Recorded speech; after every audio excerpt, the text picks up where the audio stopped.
کریم صلی اللہ تعالی علیہ وسلم انسانوں کی زندگی کو دیکھ کر،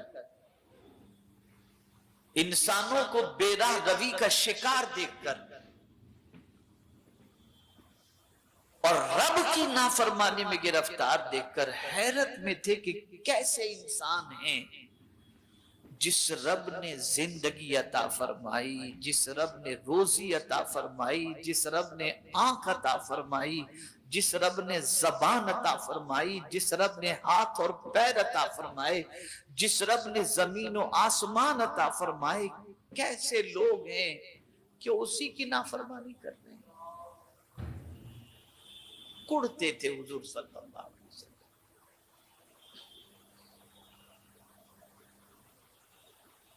اور صرف نافرمانی کی حد تک نہیں بلکہ قدرت کے مقابلے میں کسی اور کی پرستش اور عبادت کرتے ہوئے جب رسول اعظم صلی اللہ علیہ وسلم دیکھتے تھے تو پریشان ہوتے تھے کہ کھاتے خدا کا ہیں اور پرستش کسی اور کی کرتے ہیں۔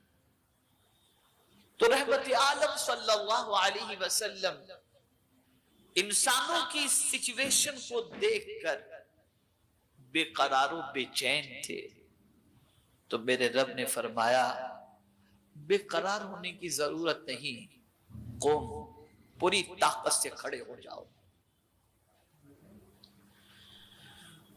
پوری توانائی کے ساتھ کھڑے ہو جاؤ، اللہ پر کامل بھروسہ کر کے کھڑے ہو جاؤ،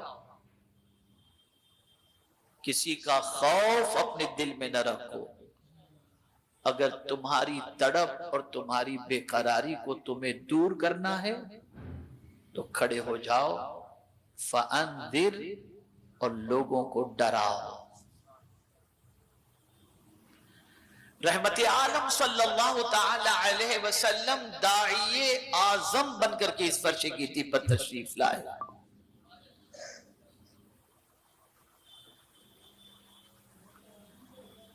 میرے پیارے آقا صلی اللہ تعالی علیہ وسلم کے پیارے دیوانوں، کس چیز کی دعوت، کس کی طرف بلانے کے لیے تشریف لائے؟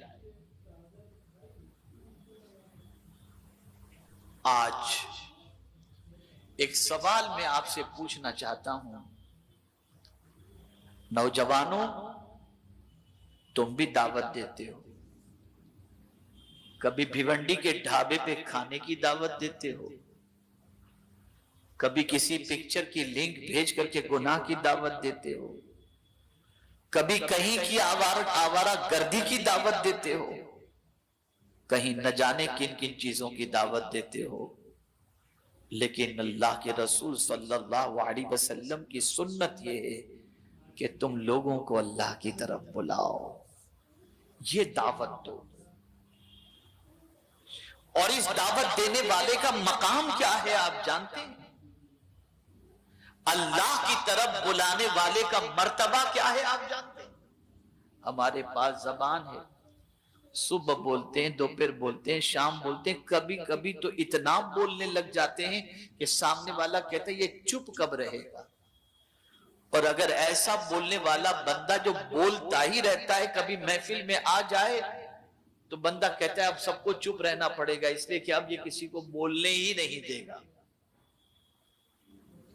کبھی کوئی اچھا بھی بولتا ہے، کبھی کوئی برا بھی بولتا ہے، کوئی صحیح بات بھی بولتا ہے، کوئی غلط بات بھی بولتا ہے، لیکن آؤ میں تمہیں بتاؤں، یہ زبان جو ہے نا، بہت سارے جملے آپ کی زبان سے نکلتے ہیں، لیکن ایک دعوت کو، ایک جملے کو میرے رب نے فرمایا سب سے اچھا جملہ ہے اور سب سے اچھی بات ہے۔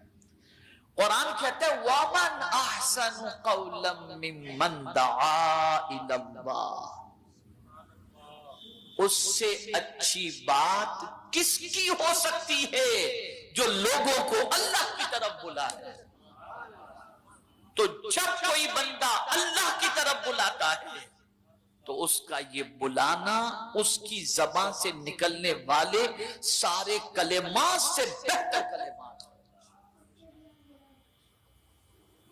اور یہی وجہ ہے کہ جس مسجد کے مؤذن کی ہمارے نزدیک کوئی عزت نہیں ہوتی، حدیث مبارکہ میں ہے کہ کل بروز قیامت جب جنتی چل رہے ہوں گے نا تو مؤذن کی گردن سب سے اونچی ہوگی.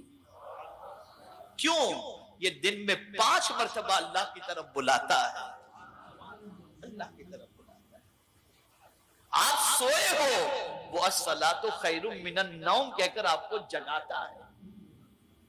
آپ کاروبار میں مصروف ہو، وہ حی علی الصلاح حی علی الفلاح کہہ کر کے آپ کو بیدار کرتا ہے، آپ کو نماز کی طرف بلاتا ہے. زندگی بھر آپ اپنی زبانوں کا استعمال نہ جانے کن کن چیزوں کے لیے کرتے ہو، لیکن قرآن کہتا ہے اس سے اچھی بات کس کی ہو سکتی ہے جو اللہ کی طرف بلائے. اب حضور صلی اللہ علیہ وسلم سے فرمایا گیا قم فانذر، کھڑے ہو جاؤ. کمزوری کے ساتھ مت کھڑے ہو جاؤ، تھکے ہوئے بن کر مت کھڑے ہو جاؤ، پوری توانائی کے ساتھ کھڑے ہو جاؤ. فانذر، اور لوگوں کو ڈراؤ. کس چیز سے ڈراؤ؟ اللہ کے عذاب سے ڈراؤ، اللہ کی پکڑ سے ڈراؤ. آج ہماری سچویشن کیا ہو گئی؟ آج ہمارا حال کیا ہو گیا؟ بڑی معذرت کے ساتھ میں کوئی بات شریعت سے ہٹ کر یا قرآن و حدیث سے ہٹ کر کے نہیں کرنا چاہتا. آج ہماری پوزیشن یہ ہے کہ ہم سستے میں جنت میں جانا چاہتے ہیں. ہم سوچتے ہیں یہ کریں گے جنت کی بشارت، یہ کریں گے جنت کی بشارت، یہ کریں گے جنت کی بشارت. حق ہے، جن جن اعمال پر جنت کی بشارت دی گئی وہ حق ہے، اس سے انکار نہیں ہے. لیکن انوائرمنٹ کے بارے میں دیکھو، سچویشن کے بارے میں دیکھو.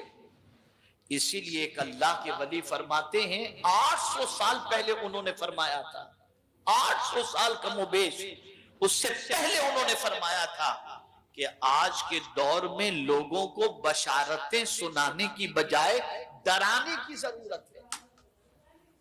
آج تو آدمی سمجھتا ہے پیر صاحب کا ہاتھ پکڑ لیا جنت میں چلے جائیں گے، پھر چوری کریں، شراب پیئیں، ڈاکہ ڈالیں، کچھ بھی کریں. ویڈیو کیسی لگی کمنٹ میں ضرور بتائیں، اور ویڈیو کو لائک اور شیئر کریں، اور ہمارے چینل کو سبسکرائب کریں.